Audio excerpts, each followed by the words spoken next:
علی بھائی اگلا سوال ہے، پچھلے دنوں میرے ماں باپ مجھ سے ملنے باہر کے ایک ملک سے پاکستان آئے۔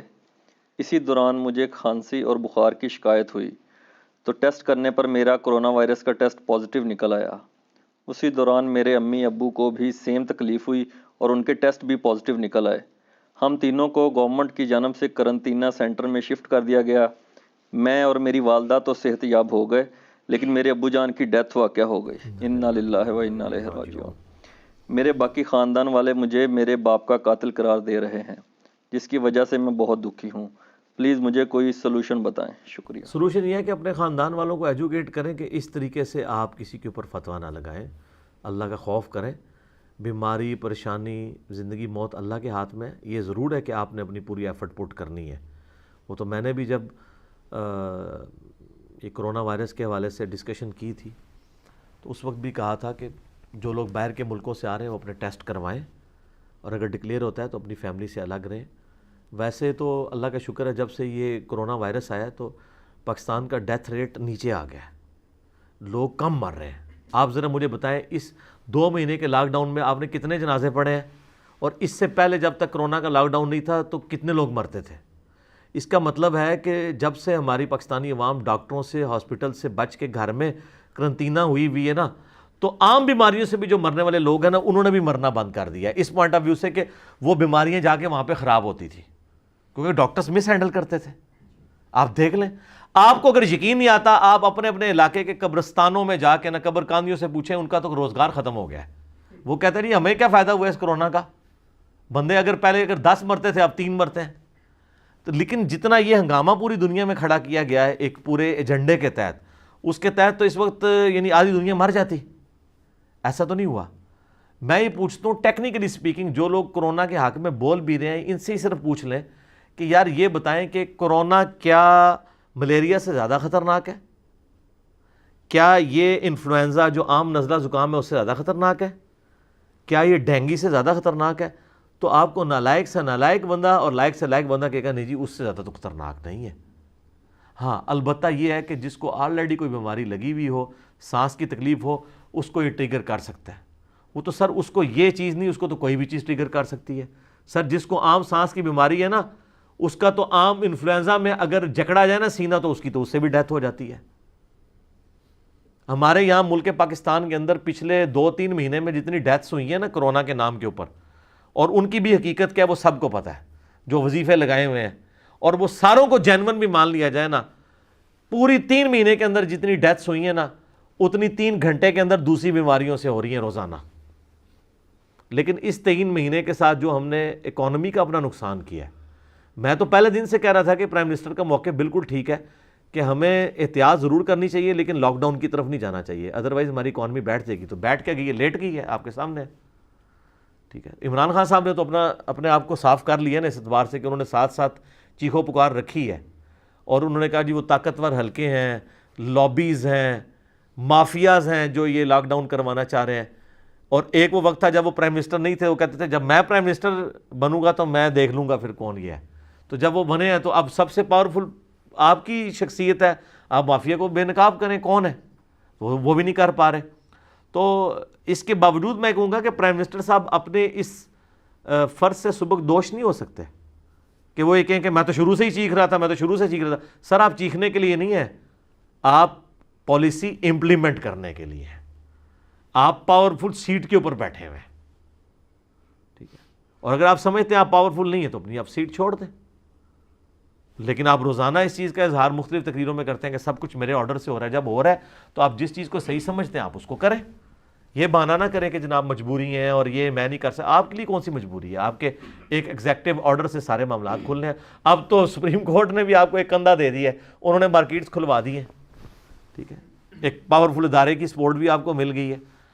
تو رہا یہ سوال، اس قسم کے کئی ایک ایکٹیویٹیز ہمارے ملک کے اندر ہوئی ہیں، اور اب جو لوگ باہر بیٹھے ہوئے ہیں وہ ماں باپ ان کے یہاں آتے ہیں، پہلے تو یہ کسی کو کنفرم نہیں کہ ہو سکتا ہے وائرس وہی لے کے آئے ہوں اور وہ کیریئر ہوں، بعد میں وہ ریزروائر والا ایشو ہو گیا ہو۔ اگر یہاں سے بھی کسی کو لگا ہے تو ظاہر ہے کہ کوئی بھی اپنے ماں باپ کے لیے ایسی ایکٹیویٹی پرفارم نہیں کرنا چاہتا۔ باقی اگر کسی کو کسی سے وائرس لگ گیا تو اس کی وجہ سے اب یہ نہیں ہے کہ اس کے اوپر آپ قتل کا فتویٰ لگا دیں کہ اس نے قتل کر دیا اس کا. ان کی والدہ کو ہوا وہ بھی تو ٹھیک ہو گئی ہے نا. ونس جب کوئی معاملہ ایکسٹریم تک پہنچ جائے نا, پھر آپ نے یہی کہنا ہے جو اللہ کی مرضی. پہلے آپ نے پوری اپنی احتیاط کرنی ہے, علاج بھی کروانا ہے, ایکٹیویٹی پرفارم کرنے کی کوشش بھی کرنی ہے کہ کوئی اس طرح کا معاملہ نہ ہو. لیکن وہ مسلم شریف کی جو حدیث ہے نا, اے ابو ہریرہ اپنے لیے نفع مند چیز کے لیے کوشش کرنا, کاہلی نہ کرنا, سستی نہ کرنا, اور اللہ سے مدد مانگنا. اس کے باوجود اگر رزلٹ تیرے اپوزٹ آ جائے تو پھر یہ نہ کہنا کہ اگر میں یہ کر لیتا تو یہ ہو جاتا, اگر میں وہ کر لیتا تو وہ ہو جاتا. اگر مگر شیطان کا دروازہ کھول دیتے ہیں. یہ مسلم شریف میں تقدیر والے چیپٹر کتاب القدر کے اندر آخری حدیث امام مسلم لے کے ہیں. یہ پورے تقدیر کے مسئلے کو حل کرتی ہے. تقدیر کا مسئلہ یہ نہیں ہے کہ آپ نے پڑھائی لکھائی کی نہیں ہے, اینڈ پہ دعائیں کرتے رہے اور فیل ہو گئے اور کہتے ہیں جو اللہ کی مرضی. نہیں, آپ نے ایفرٹ پٹ کرنی ہے, سب کچھ کرنا ہے, پھر بھی اگر رزلٹ آپ کے خلاف آئے پھر آپ نے کہنا ہے جو اللہ کی مرضی. یہاں پہ بھی انہوں نے علاج کرایا, سب کوشش کی, الٹیمیٹلی یہ ہو گیا. اور پھر اب ان کے ریلیٹیوز ان کو یہ مرد الزام ٹھہرا رہے ہیں, تو ان کو کہیں کہ یہ ایکٹیویٹی آپ نہ کریں. اگر آپ مسلمان ہیں تو آپ کا یہ یقین ہونا چاہیے. قرآن حکیم میں سب سے زیادہ شد و مت کے ساتھ یہی ٹاپک ڈسکس ہوا ہے کہ زندگی موت کا مالک اللہ ہے. کلو نفس ذائقۃ الموت, یہ آیت کئی دفعہ قرآن میں آئی ہے. پھر یہ آیت بھی کئی دفعہ ریپیٹ ہوئی ہے کہ جب کسی کی موت کا وقت آ جائے گا تو نہ ایک لمحہ آگے ہوگا نہ ایک لمحہ پیچھے ہوگا. یہ مسلمان کا بنیادی عقیدہ ہے. جس طرح ہمارا یہ بنیادی عقیدہ ہے نا کہ اللہ ایک ہے, اس طرح یہ بنیادی عقیدہ ہے کہ اگر میری زندگی 63 سال اور اتنے دن لکھی ہے, 1 گھنٹہ اس میں اضافہ نہیں ہو سکتا اور کوئی دنیا کا بندہ اس میں کمی بھی نہیں کر سکتا. ورنہ خالد ابن ولید جنہوں نے 100 سے زیادہ جنگیں لڑی ہیں, ان کے تو بہت چانسز تھے, اور وہ پیچھے بیٹھ کے نہیں لڑتے تھے, آگے جا کے لڑتے تھے. شہید تو نہیں ہوئے, بستر مرگ پہ فوت ہوئے ہیں. اس طرح تو نہیں ہوتا ہے. موت جب آنی ہے وہ تو آنی ہے. سورۃ النساء میں آیا ہے کہ اگر تم اپنے آپ کو مضبوط قلعوں میں بھی بند کر لو نا, موت وہاں پہ بھی آ کے رہے گی. سورہ آل عمران میں آیا کہ منافقین نے کہا کہ ہم نے تو اپنے بھائیوں سے پہلے ہی کہا تھا کہ غزوہ احد میں نہ شریک ہو, مر جاؤ گے. تو اللہ تعالیٰ نے فرمایا کہ اگر تم لوگ جو گھروں میں بیٹھے رہے ہو یا واپس آ گئے ہو منافقت دکھاتے ہوئے, اگر تمہاری موت بھی لکھی ہوتی نا کہ اتنی تمہاری عمر تھی, تو تم نے خود بخود اپنی مقتل گاہوں کی طرف کھینچے چلے آنا تھا. اور آئے ہیں مقتل گاہوں کی طرف کھینچے چلے آئے ہیں لوگ. جنہوں نے بچنا تھا وہ بچ گئے. دیکھیں کتنے بڑے بڑے صحابہ تھے, شروع کی جنگوں میں شہید ہو گئے, اور کتنے لوگ ہیں وہ 70 80 80 90 90 100 سال کے اندر جا کے فوت ہوئے ہیں. عبداللہ بن عمر دیکھیں, غزوہ احد سے لے کے جنگ قادسیہ, یرموک, اور کتنی جنگوں میں شریک رہے ہیں, لیکن 74 ہجری تک زندہ رہے ہیں. 63 سال کی عمر میں حجاج بن یوسف نے نیزہ مارا ہے, تو اس میں وہ بھی حج کے دنوں میں اس نے اپنی دشمنی نبھائی ہے.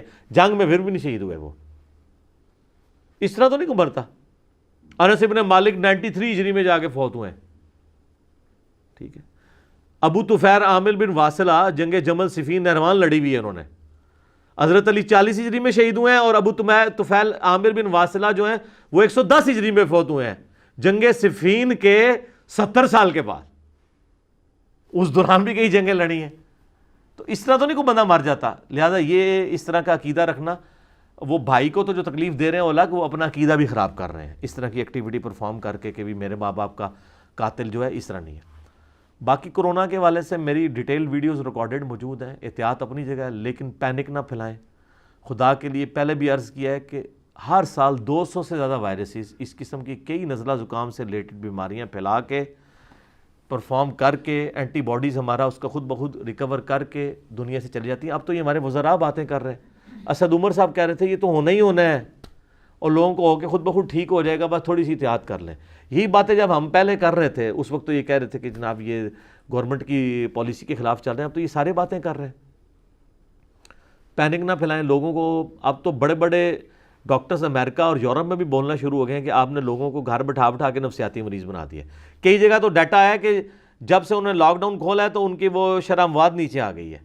اور یہ جو گوروں کی مثالیں ہیں نا, یہاں پہ بھی جو لوگ کہہ رہے ہیں نا لوگ مر نہیں رہے, نہیں مر رہے ہیں لوگ.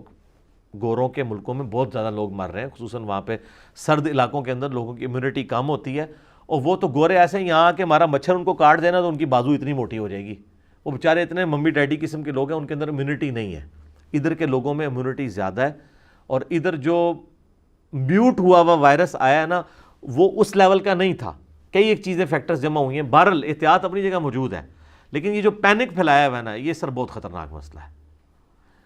اب بھی ان کو چاہیے ایمانداری سے ہی انہوں نے گھسیٹ گھساڑ کے جو 1000-1500 بندہ بنایا ہے 3 مہینے میں اتنی محنت کر کے، اس کا ذرا نا ایمانداری سے نا اس کا بریک اپ ہمیں دیں کہ ان میں سے کتنے لوگ کتنی عمر کے تھے، ان کو پہلے کون کون سی بیماریاں تھیں، تو شاید یہ 1.5 بندہ بھی نہ نکال سکیں جو صحت مند مرا ہو